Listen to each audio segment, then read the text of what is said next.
हाय दोस्तों, आज हम लोग जानेंगे इलेक्ट्रिक डीसी मोटर के बारे में, क्योंकि जो यूट्यूब कम्युनिटी पोस्ट का प्रश्न है वो मोटर से ही संबंधित है। सबसे पहले जान लेते हैं मोटर काम क्या करता है। तो मोटर इलेक्ट्रिकल एनर्जी यानी विद्युत ऊर्जा को मैकेनिकल एनर्जी यानी यांत्रिक ऊर्जा में बदलता है।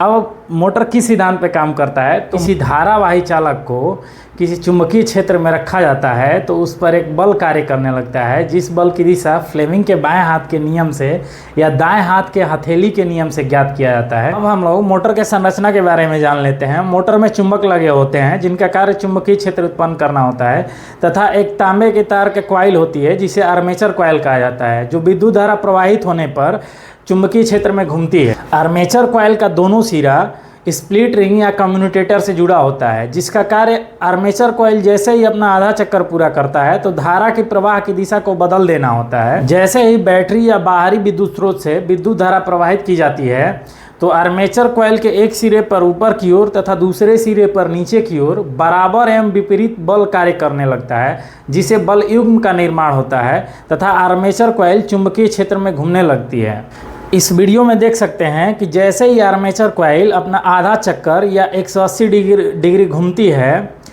तो स्प्लिट रिंग्स करंट की दिशा को बदल दे रहे हैं, अर्थात जो स्प्लिट रिंग पॉजिटिव के संपर्क में थी वो निगेटिव के संपर्क में हो जा रही है, तथा जो स्प्लिट रिंग निगेटिव के संपर्क में थी वो पॉजिटिव के संपर्क में हो जा रही है, अर्थात धारा प्रवाह की दिशा बदल जा रही है, जिससे पुनः आधा चक्कर अपना आर्मेचर कॉइल पूरा कर लेती है। हम लोग आ जाते हैं अपने कम्युनिटी पोस्ट के प्रश्न पे।